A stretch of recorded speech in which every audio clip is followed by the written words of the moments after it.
മറ്റ് രാഷ്ട്രീയ പാർട്ടികളെല്ലാം ഹസാരയെ പ്രതികൂട്ടിലാക്കാൻ ശ്രമിക്കുന്നത് എന്നുള്ള കാര്യങ്ങൾ നമ്മൾ കൃത്യമായിട്ട് അറിയണമെങ്കിൽ എന്താണ് ജൻ ലോക്പാൽ ബില്ല് പറഞ്ഞിരിക്കുന്നതെന്നും കൂടെ നമ്മൾ അറിയണമല്ലോ. അപ്പൊ അതിന്റെ ഒരു അടിസ്ഥാനത്തിലാണ് ഇങ്ങനെ ഒരു പുസ്തകം തയ്യാറാക്കിയത്. എങ്ങനെ ലോക്പാൽ എന്നുള്ള ഒരു ആശയം വന്നു, എന്താണ് അതിന്റെ ചരിത്രം, എന്താണ് അതിൽ പറഞ്ഞിരിക്കുന്നത്, എങ്ങനെയാണ് അത് സർക്കാരിന്റെ നിലപാടുകളായിട്ട് യോജിക്കാതെ പോകുന്നത്, അങ്ങനത്തെ കാര്യങ്ങളാണ് ഈ പുസ്തകത്തിൽ പറഞ്ഞിട്ടുള്ളത്. കൂടാതെ പ്രമുഖ ഗാന്ധിയന്മാരായ പലരുടെയും പത്രങ്ങളിലൊക്കെ വന്ന ആർട്ടിക്കിൾസും ഇതിൽ ഉൾപ്പെടുത്തിയിട്ടുണ്ട്. TBS ബുക്ക് സ്റ്റോൾസിന്റെ പൂർണ്ണ പബ്ലിക്കേഷൻസ് ആണ് ഇത് പുറത്തിറക്കിയത്, സെയിൽസിന് വെച്ചിട്ടുണ്ട്. ഇങ്ങനെ ഒരു ചടങ്ങായതുകൊണ്ട് ഇങ്ങനെ ഒരു പുസ്തകം തയ്യാറാക്കുമ്പോൾ തന്നെ നമ്മളോട് ഒരുപാട് ആൾക്കാർ നിങ്ങളുടെ അഭിപ്രായം എന്താണെന്ന് ചോദിക്കുന്ന ഒരുപാട് ആൾക്കാരുണ്ട്. അപ്പോ അഭിപ്രായം എന്ന് പറയുമ്പോൾ പലരും ചോദിക്കുന്ന കാര്യം എന്താണ്, ഈ ഒരു മുന്നേറ്റം കൊണ്ട് അഴിമതി മുഴുവനായിട്ടും തുടച്ചു നീക്കാൻ പറ്റുമോ എന്നാണ് പലരും ചോദിക്കുന്നത്.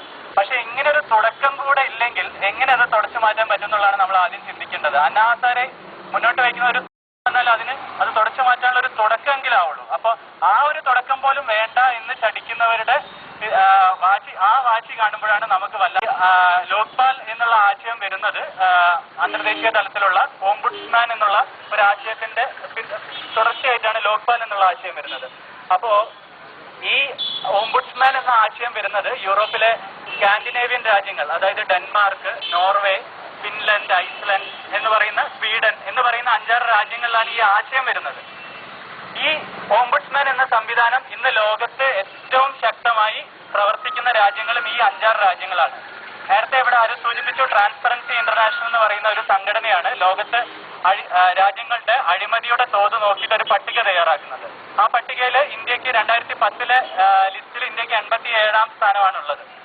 വളരെ മോശമായ ഒരു സ്ഥാനം. ആകെ 200 രാജ്യങ്ങളുള്ള 7ാം സ്ഥാനമാണുള്ളത്. സമ്പദ് വ്യവസ്ഥയുടെ കാര്യത്തിലൊക്കെ വളരെ വലിയ മുന്നേറ്റം നടത്തുന്നു എന്ന് അവകാശപ്പെടുന്ന ഇന്ത്യ, GDP-യുടെ കാര്യത്തിലൊക്കെ ആദ്യത്തെ 10ൽ തന്നെ സ്ഥാനം പിടിച്ച ഇന്ത്യക്ക് അഴിമതിയുടെ കാര്യത്തിൽ 87ാം സ്ഥാനം എന്ന് പറയുന്നത് നമുക്ക് ലജ്ജിക്കേണ്ട ഒരു കാര്യമാണ്. അപ്പോ ആ പട്ടികയില് ആദ്യത്തെ 11 സ്ഥാനങ്ങളില് ഈ ഓംബുഡ്സ്മാൻ ശക്തമായി പ്രവർത്തിക്കുന്ന 6 രാജ്യങ്ങളും ഉണ്ട് എന്ന് പറയുമ്പോഴാണ് ഇങ്ങനെ ഒരു സംവിധാനത്തിന്റെ പ്രാധാന്യം നമ്മൾ മനസ്സിലാക്കുന്നത്. ഡെൻമാർക്കാണ് ഇന്ന് ലോകത്തെ ഏറ്റവും അഴിമതി കുറഞ്ഞ രാജ്യം. തൊട്ടുപുറകെ ആദ്യത്തെ 11 സ്ഥാനങ്ങളിൽ നോർവേയും ഫിൻലൻഡും ഐസ്ലൻഡും സ്വീഡനും എല്ലാവരും ഉണ്ട്. അപ്പൊ അത്രയും അഴിമതി കുറയ്ക്കാൻ അങ്ങനെ ഒരു അഴിമതി വിരുദ്ധ ഒരു സംവിധാനം അവിടെ ഉള്ളത് കൊണ്ട് സാധിക്കുന്നു എന്ന് നമ്മൾ മനസ്സിലാക്കുമ്പോഴാണ് ലോക്പാലിന്റെ പ്രാധാന്യം നമ്മൾ അറിയേണ്ടത്. അതുകൊണ്ട് തന്നെ ഈ ഒരു പുസ്തകം ഈ ഒരു സമയത്ത് പ്രകാശനം ചെയ്യാൻ സാധിച്ചതിൽ വളരെ സന്തോഷമുണ്ട്.